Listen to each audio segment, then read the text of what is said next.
छपाए गए थे। तो वो देहधारी धर्मगुरु जो अपने को भगवान समझकर बैठते हैं साकार में, क्या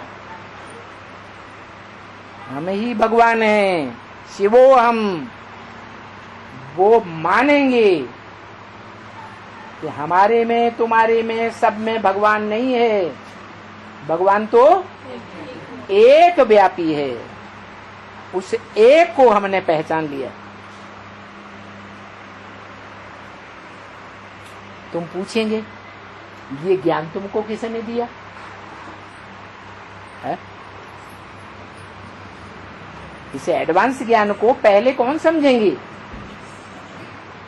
गीता पाठी ब्राह्मण होंगे वो समझेंगे या दूसरे कोई समझेंगे? हमारी गीता है ही मुरली। हमारी गीता क्या है? वेदों में जो पहले पहले ज्ञान निकला वो गीता ज्ञान निकला। क्या वेद बाद में निकले हैं? वेदों से भी पुरानी गीता है। तो उनसे पूछो ये ज्ञान तुमको किसने दिया जो तुम सुनते हो और सुनाते हो? कहीं ब्रह्मा बाबा ने दिया। ब्रह्मा ही गीता का भगवान है साकार।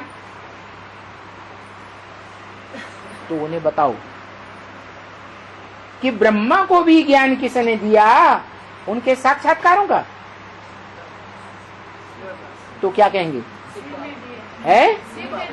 हाँ, यज्ञ के आदि में कोई था भागीदार जिसने ब्रह्मा बाबा को भी उनके साक्षात्कारों का ज्ञान दिया? तो असली देने वाला कौन हुआ? ज्ञान का बीज डालने वाला कौन हुआ? अभी तुम बोलते हो कि ईश्वर सर्वव्यापी नहीं है और सिवाय ब्रह्मा कुमारियों के और तो कोई नहीं है जो ये कहता हो कि भगवान हमको मिला है। क्या दुनिया में कोई है धर्म संस्था, धर्म के फॉलोअर जो कहें हमको भगवान मिल गया है? और ब्रह्मा कुमारियां क्या कहती हैं? हमको भगवान मिला। तो क्या तुमको उनके फॉलोअर से पूछो, क्या तुमको ब्रह्मा कुमारियों का जादू लगा है? तुमको ये कुमारियों के ऊपर तुम्हें जादू किया क्या? फिदा हुआ है? माने फिदा हुए हो?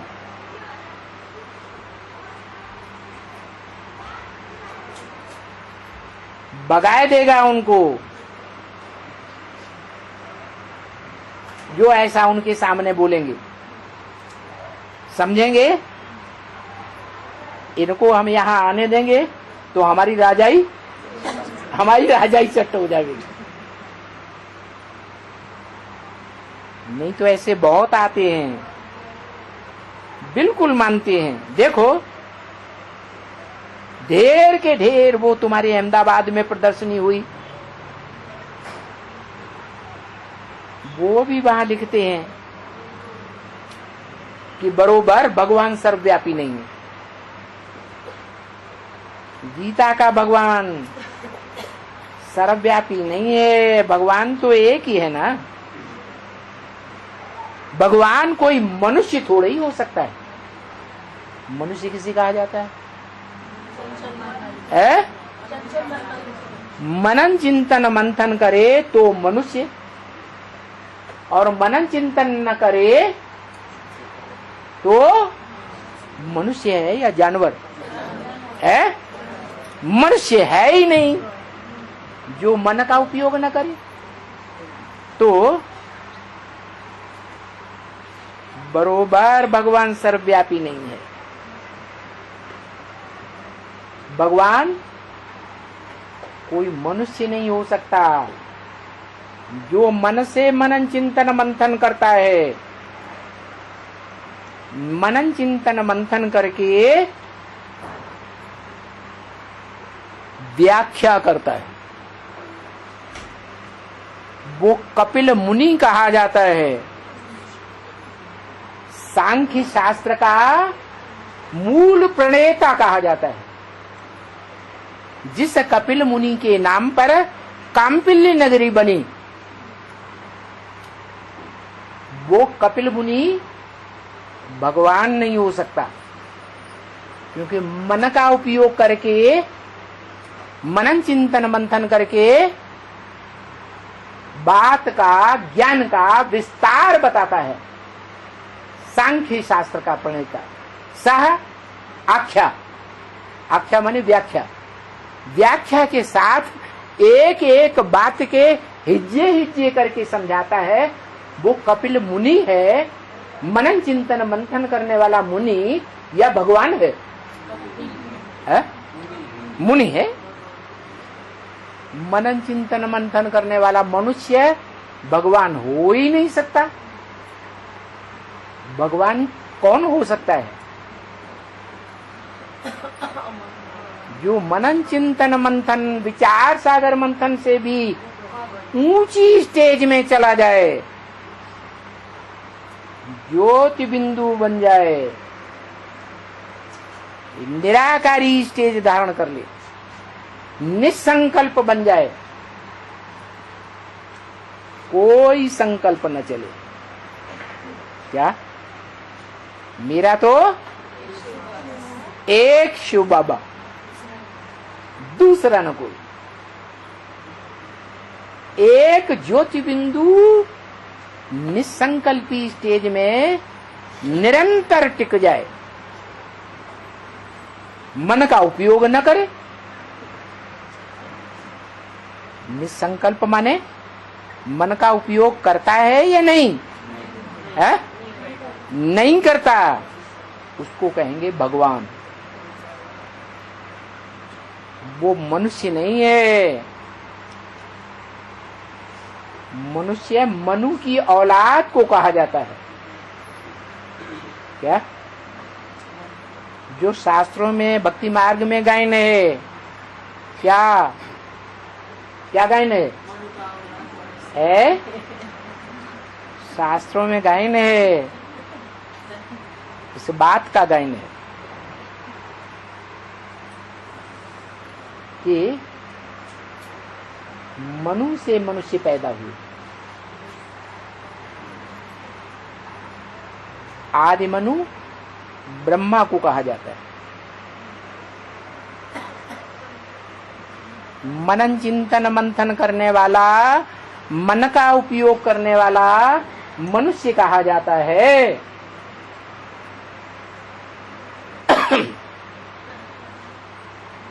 और ऊंची स्टेज बढ़े तो देवता कहा जाता है।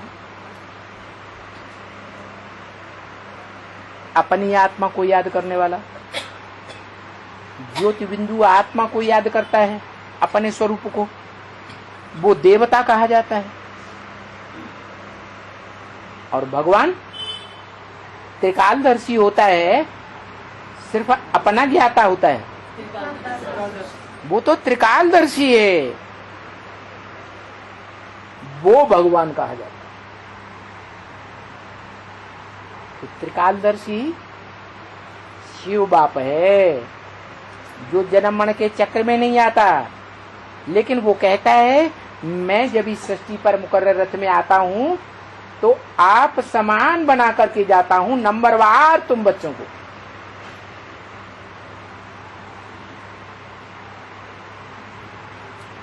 तो बच्चों में 3 देवताएं दिखाई जाते हैं ऊंची स्टेज में, सूक्ष्म वतन की सूक्ष्म स्टेज में।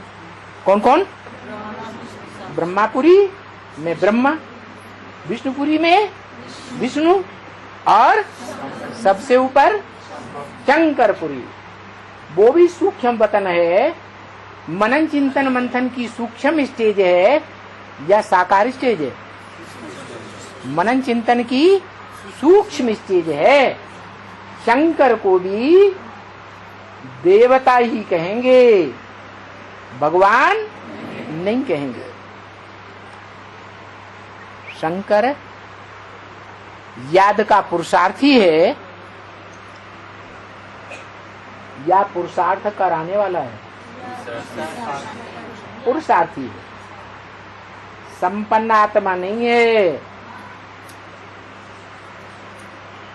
पुरुष रूप जो मनुष्य हैं, जो मनुष्य तन में भगवान प्रकट होता है, नारी के तन में प्रकट नहीं होता। मनुष्य तन में जो पुरुष रूप भगवान है, वो भगवान मनन चिंतन मंथन करने की उनको दरकार नहीं। तो जो योगियों का ईश्वर शंकर कहा जाता है, वो याद करते करते जब ऐसी स्टेज बनाए कि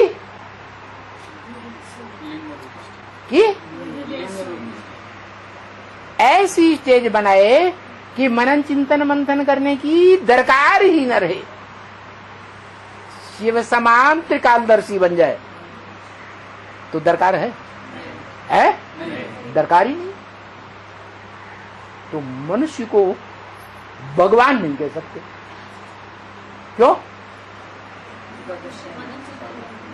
क्योंकि मनुष्य मन का उपयोग करता है और भगवान को मनन चिंतन मंथन करने की दरकार है ही नहीं। और जो मनन चिंतन मंथन न करने वाला कभी भगवान कहा जाता है, सदाशिव कहा जाता है, वो स्वयं ब्रह्मा के मुख से कहता है कि मैं त्रिकालदर्शी तो हूं, सदा ही त्रिकालदर्शी हूं, इसलिए मुझे मनन चिंतन मंथन करने की दरकार है ही नहीं।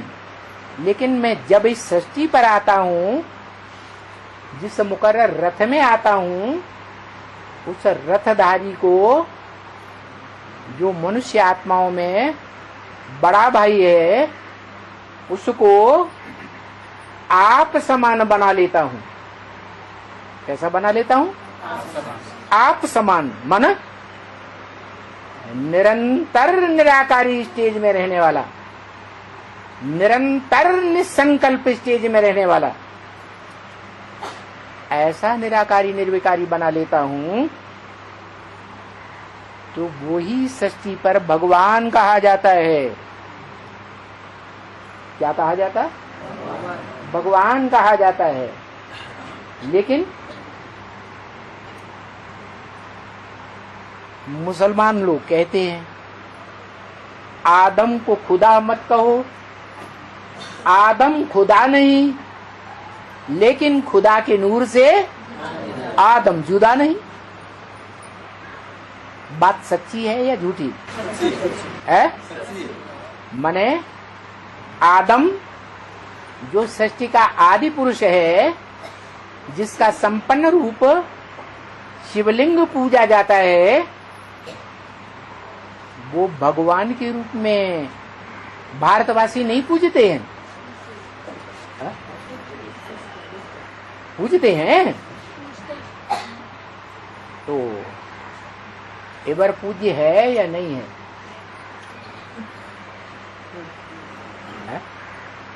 एवर पूज्य, अरे एवर पूज्य माने जितना पूज्य, जितना पवित्र इस दुनिया में कोई भी न हो, जिसके अंदर ऐसा ज्ञान समा जाए, ऐसा सत्य समा जाए, जिस सत्य को दुनिया में कोई काट नहीं सकता। अखंड सत्य, ऐसी स्टेज धारण करने वाला